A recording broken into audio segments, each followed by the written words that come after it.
So ఇంకో doctor గారు, అంటే మీరు ఈ హైపోస్పీడియస్ మీద ఫస్ట్ బుక్ రాశారు, that is number 1 in Asia. So రీసెంట్గా అంటే ఇప్పుడు మనం ల్యాప్రోస్కోపిక్ వచ్చినది కాబట్టి చెప్తున్నాను. సో ఈ ల్యాప్రోస్కోపిక్ సర్జరీలు ఎన్ని రకంగా చేయొచ్చు అని చెప్పేసి అన్న అంశం మీద రాసిన బుక్ ఆల్మోస్ట్ మీరు 5 మంది రాసినారు, దీనికి ఎడిటర్గా ఉన్నారు మీరు.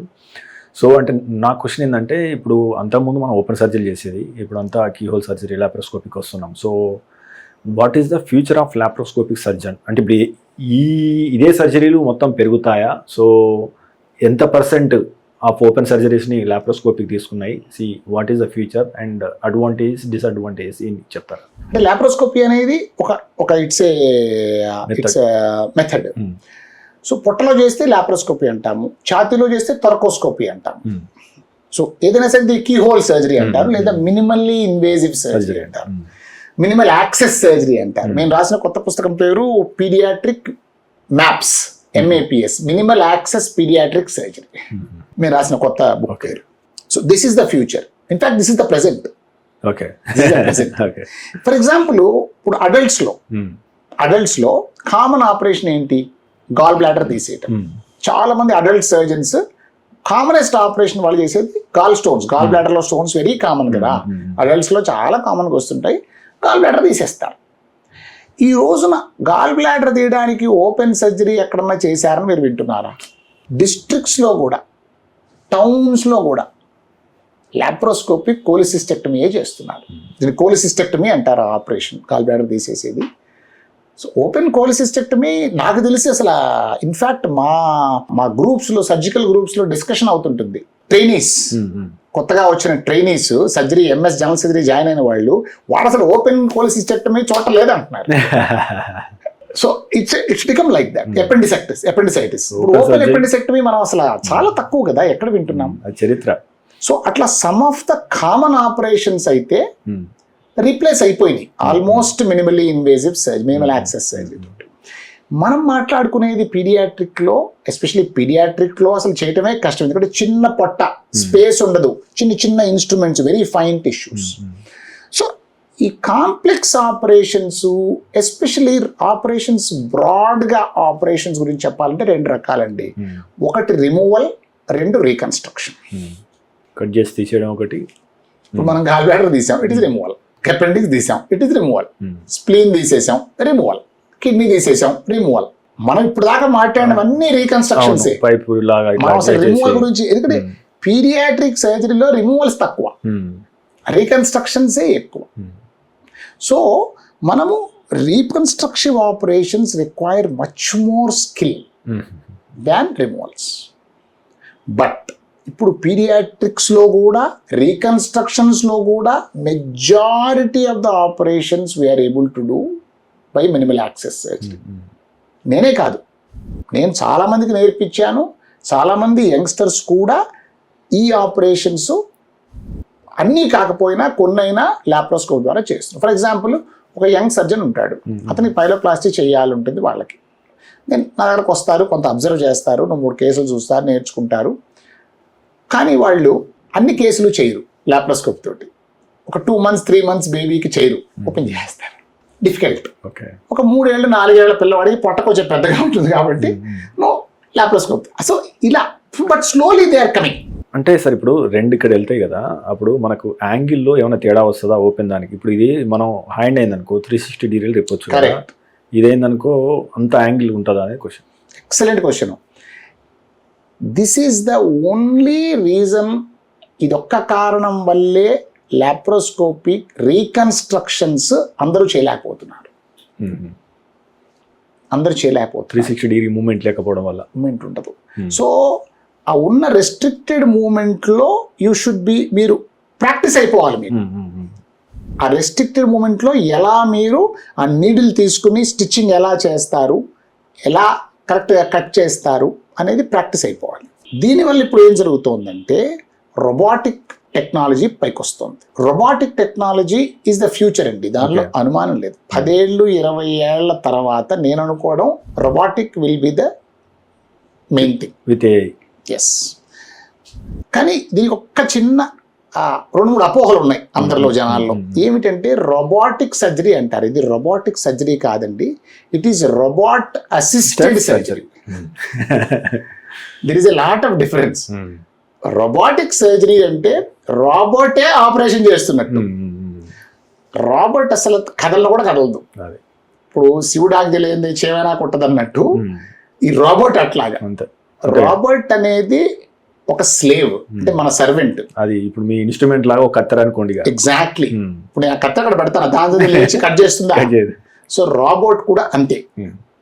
So this is called robot assisted laparoscopic surgery. For example ఇప్పుడు నేను లాప్రోస్కోపిక్ పైలోప్లాస్టీ టక టక టక టక చేసేస్తాం. ఆ కటింగ్ కానీ స్టిచ్చింగ్ కానీ ఆ స్కిల్స్ అనేవి నేర్చుకున్నాను. Over a period of years నేను డెవలప్ చేసుకున్నాను. కానీ చాలా మంది ఆ స్కిల్స్ డెవలప్ అంటే లెర్నింగ్ కర్వ్ అనేది చాలా స్టీప్ గా ఉంటుంది. అంటే పేద చూసా నున్నట్టు కొండెక్కినట్టే జారిపోతుంటారు. ఈ రోబోట్ ఏం చేస్తుందంటే మనం బయట చేసే ఓపెన్ సర్జరీ మూమెంట్స్ ని it will transfer in to the patient. మనం రోబోట్ అసిస్టెడ్ సర్జరీ చేయటానికి అసలు వాడికి లాప్రోస్కోపీ పెద్దగా రానక్కర్లా. సో డైరెక్ట్ గా ఓపెన్ సర్జరీ నుంచి they can go to robot assisted surgery. వెరాజ్ లాప్రోస్కోపీకి ఎస్పెషల్లీ రీకన్స్ట్రక్షన్స్ కాంప్లెక్స్ సర్జరీస్ చేయాలంటే ఎంతో ప్రాక్టీస్ ఉండాలి. చేయగా భుజాలు నొప్పెడతాయి, మెడ నొప్పెడుతుంది. హ్యూమన్ బీయింగ్స్ కదా. దానివల్లే ఈ రోబోటిక్ అసిస్టెడ్ సర్జరీ అనేది ఇప్పుడు పాపులర్ అయిపోతుంది. అందులో సర్జన్ కుర్చీలో కూర్చోవచ్చు, కావాల్సినప్పుడు కాసేపు రెస్ట్ తీసుకోవచ్చు. ఆ ఫింగర్ ఇవి ఉంటాయి కన్సోల్, అక్కడి నుంచి హ్యాండ్ బయటకు తీయంగానే రోబోట్ ఆగిపోతుంది అక్కడ. It move even 1 millimeter. మళ్ళీ నువ్వు కన్సోల్లో హ్యాండ్స్ పెట్టి ఆ వ్యూలో నుంచి చూస్తేనే robot will get activated. So దీన్ని ఏమంటున్నారంటే ఇప్పుడు robot assisted, for example laparoscopic pyeloplasty అంటారు. మనం పైలోప్లాస్టీ గురించి మాట్లాడుకుంటున్నాం. అదే రోబోటిక్ చేస్తే ఏమంటారంటే ర్యాల్ప్ అంటారు, robot assisted laparoscopic pyeloplasty. It is laparoscopic pyeloplasty only. Laparoscopy అంటే కీ హోల్ కదా, రోబోట్ కూడా కీ హోలే. So it is a laparoscopic pyeloplasty but it is robot assisted. Ureteric reimplantation అన్నాం, same thing. That's called RALUR, RALUR, robot assisted laparoscopic ureteric reimplantation. అయితే ఈ బుక్లు ఏం రాశారు సార్? ఇది ఈ రోజున మనము చిన్న పిల్లల్లో ఏ ఆపరేషన్స్ మినిమల్ యాక్సెస్ సర్జరీ ద్వారా, దాంట్లో రోబోటిక్ అసిస్టెడ్ సర్జరీ కూడా చాప్టర్ ఉంది. బట్ ఇంకా రోబోట్ అంత పాపులర్ కాలేదు, ఎస్పెషల్లీ చిన్న పిల్లలు. ఎందుకంటే ప్రాబ్లం ఎక్కడ వస్తున్నటువంటి లాప్రోస్కోపీ వచ్చిన కొత్తల్లో అడల్ట్ ఇన్స్ట్రుమెంట్స్ మాత్రమే ఉండేవి. మీరు అడల్ట్ ఇన్స్ట్రుమెంట్స్ తోటి పీడియాట్రిక్ చేయడం చాలా కష్టం. సో డెవలప్ అవంగా చిన్న ఫైన్ 3 millimeter ఇన్స్ట్రుమెంట్స్ వచ్చాయి. ఆ 3 millimeter instrument short adult instrument ఇంత పొడుగు ఉంటుంది, ఇంతలా ఉంటుంది. దాంతో మీరు పిల్లల్లో చేయలేరు. సో 3 millimeter ఇన్స్ట్రుమెంట్స్ వచ్చిన తర్వాత మెల్లగా చిన్న పిల్లల్లో లాప్రోస్కోపిక్ సర్జరీ అనేది పెరిగింది. మాలాంటి వాళ్ళం చేయడం మొదలుపెట్టి మెల్లమెల్లగా పెంచాం. రోబోటిక్లో ఇప్పుడు అదే ప్రాబ్లం వస్తుంది. రోబోట్లో ఇప్పుడు ఉన్నవన్నీ కూడా అడల్ట్ ఇన్స్ట్రుమెంట్స్. ఇప్పుడు నేను చెప్పాను కదా పైలోప్లాస్టీ నేను 3 millimeter ఇన్స్ట్రుమెంట్స్, టెలిస్కోప్ 5 millimeter, నా ఇన్స్ట్రుమెంట్స్ 3 millimeters. లాప్రోస్కోపిక్ సర్జరీ నేను pyeloplasty. Robot assisted laparoscopic pyeloplasty చేయాలంటే 3 సరిపోవు, నేను నాకు 4 వాడాలి. ఆ 4 telescope is 8 to 12 mm. 2 working instruments 8 mm. 8 mm కంటే తక్కువ రోబోటిక్ ఇన్స్ట్రుమెంట్ లేదు. ఎక్కడ 3 mm, ఎక్కడ 8 mm. 8 mm కంటే తక్కువ రోబోటిక్ ఇన్స్ట్రుమెంట్ ఇప్పటిదాకా లేదు. 5 mm ట్రై చేస్తున్నారు బట్ ఇంకా రాలేదు. అందుకని రోబోటిక్ తక్కువ, లాప్రోస్కోపిక్ ఎక్కువ కాన్సన్ట్రేషన్ ఈ పుస్తకం మీద. ఎందుకంటే ఇప్పుడు పీడియాట్రిక్లో మీకు 3 millimeter 5 millimeter రోబోటిక్ ఇన్స్ట్రుమెంట్స్ రావడానికి చాలా టైం పడుతుంది. సో ఇక్కడ హోల్స్ తక్కువ ఉంటాయి, లాప్రోస్కోపీలో హోల్స్ తక్కువ ఉంటాయి, చిన్న ఉంటాయి. రోబోటిక్ లో ప్రస్తుతం ఉన్న టెక్నాలజీ కాబట్టి 10 ఏళ్లకో 20 ఏళ్లకో చిన్నవి రావచ్చు. పెద్ద రంధ్రం చేయాల్సి వస్తుంది, ఇప్పటికైతే పెద్ద రంధ్రం చేయాల్సి వస్తుంది. కాకపోతే సర్జన్ కంఫర్ట్ ఉంటుంది. ఎందుకంటే ఆ సర్జన్ లాప్రోస్కోపిక్ స్కిల్స్ అక్వైర్ చేయాల్సిన అవసరం లేదు. డైరెక్ట్ గా ఇంచలాడికి వెళ్ళొచ్చు, ఓపెన్ నుంచి డైరెక్ట్ ఓపెన్ నుంచి రోబోటిక్ అసిస్టెడ్ కి వెళ్ళిపోవచ్చు. ఇవన్నీ ఈ మధ్యలో ఈ భుజాలు నొప్పులు పెట్టేటట్టు వీడియో గేమ్లు ఆడాల్సిన అవసరం లేదు ఇక. అవసరం లేదు.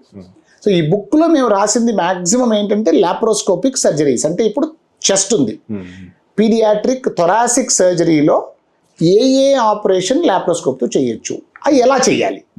ఇప్పుడు నేను దాంట్లో లాప్రోస్కోపిక్ పైలోప్లాస్టీ చాప్టర్ నేనే రాశాను. ఓకే, అది ఏం రాస్తామంటే ఈచ్ చాప్టర్లో ఫస్ట్ ఎక్విప్మెంట్ ఏం కావాలి, లాప్రోస్కోప్ పైలోప్లాస్టీ చేయాలి పిల్లలంటే ఎక్విప్మెంట్ ఏం కావాలి, రెండు పేషెంట్ పొజిషన్ ఏంటి. ఓపెన్ సర్జరీ అంటే మోస్ట్లీ ఈ పొజిషన్లోనే అన్ని ఆపరేషన్లు అయిపోతాయి. లాప్రోస్కోపీలో the position is also important.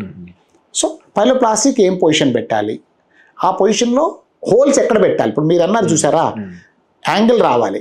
నేను ఇట్లా ఆపరేషన్ చేయలేను కదా, ఇప్పుడు రెండు పక్కన ఉంటే నేను ఎలా సూచన చేస్తాను. సో ఈ యాంగిల్ రావాలి, టెలిస్కోప్ మధ్యలో ఉండాలి, ఈ రెండు ఈ యాంగిల్లో ఉండాలి. అలా ఉండాలంటే నేను ఎక్కడ పెట్టాలి, ఈవెన్ ఈ టెక్నిక్స్ అన్నీ కూడా. తర్వాత యాక్చువల్ టెక్నిక్ చెప్పా కదా, పైలోప్లాస్టీలో మెయిన్గా 4 స్టెప్స్ ఉంటాయి. ఈచ్ స్టెప్ని ఎలా ఈజీగా చేయాలి, స్ట్రగుల్ అవ్వకుండా ఎలా చేస్తే ఈజీ అవుతుంది ఆ స్టెప్. సో ఇది చాప్టర్. ఇలాగా ఆల్మోస్ట్ ఒక 70 to 75 చాప్టర్స్ బుక్. అది పెద్ద book, 70 to 75 chapters book we have published. అది చాలా ఇంటర్నేషనల్ కూడా ఫేమస్ అయింది. సో ఒకటి మీరు హైపోస్పీడియస్ మీద ఒక బుక్ రాసినారు, ఇప్పుడు లాప్రోస్కోపిక్ సర్జరీస్ మీద అంటే కీహోల్ సర్జరీస్ మీద ఒక బుక్ రాసినారు. నెక్స్ట్ థర్డ్ బుక్ దేని మీద రాసినారు సార్, అది ఎవరి కోసం రాశారు, ఏంది? Third book paediatric urology update. Okay, నేను పీడియాట్రిక్ సర్జన్ అయినా కానీ 80% of my work is paediatric urology. కాబట్టి నేను పీడియాట్రిక్ యూరాలజీ మీద నేను ఇంకొక పీడియాట్రిక్ యూరాలజిస్ట్ కలిసి చెన్నైలో కలిసి డాక్టర్ రమేష్ బాబు ఇన్ చెన్నై రామచంద్రలో వర్క్ చేస్తారు ఆయన. ఇద్దరం కలిసి ఈ పుస్తకం రాసాం. ఓకే, అంటే it is a small book. దాంట్లో అన్ని పీడియాట్రిక్ యూరాలజీ టాపిక్స్, అంటే పియూజీ అబ్స్ట్రక్షన్ ఉంది, సిమ్టమ్స్ ఏంటి, ఎప్పుడు సస్పెక్ట్ చేయాలి, ఏం టెస్టులు చేయాలి, ఎలా డయాగ్నోజ్ చేయాలి, what are the indications for surgery, surgery ఎలా చేయాలి బ్రీఫ్గా, ఇలా రిజల్ట్స్ ఏమిటి, కాంప్లికేషన్స్ ఏమిటి, ఇలా మనము అన్ని చాప్టర్స్ మొత్తం కవర్ చేసి. అంటే ఇది ఎలా అంటే it is like A hand book, ఇంత లావు బుక్ కాకుండా ఇట్స్ హ్యాండ్ బుక్. టేబుల్ మీద పెట్టుకోవచ్చు ఎవరైనా కానీ. ఇప్పుడు కొత్తగా ఒక యూరాలజిస్ట్ కానీ పీడియాట్రిక్ సర్జన్ కానీ ప్రాక్టీస్లోకి వచ్చారు, వాళ్ళకి ఒక కేసు వచ్చింది, immediately they want to just refer. ఎగ్జామ్కి వెళ్తున్నారు ఎవరైనా, యూరాలజిస్ట్ కావచ్చు, పీడియాట్రిక్ సర్జన్ కావచ్చు, they are going for exam. Paediatric urology questions వస్తాయి, దాంట్లో కేసు పెడతారు, ప్రాక్టికల్స్లో కేసు పెడతారు, ఆ కేసు డిస్కషన్ కోసం ఏమేం పాయింట్స్, ఇవన్నీ కూడా ఈ బుక్లో రాయడం జరిగింది. అది ఈవెన్ యూకేలో కూడా కొంతమంది పీడియాట్రిక్ యూరాలజీ ఫెలోషిప్ చేసేవాళ్ళు ఆ బుక్ని చాలా అప్రిషియేట్ చేయాలి. వాళ్ళు ఆ బుక్ కొని చాలా అప్రిషియేట్ చేశారు, మా ఫెలోషిప్ ఎగ్జామ్కి దానికి చాలా యూజ్ అవుతుందని. సో ఈ 3 పుస్తకాలు రాయడం జరిగింది. మీరు తీసుకునే అదే మందులు, అదే నాణ్యమైన మందులు, కానీ సగం ధరకే. అవును, మెడ్ ప్లస్ బ్రాండ్స్ పై 50 to 80% తగ్గింపు.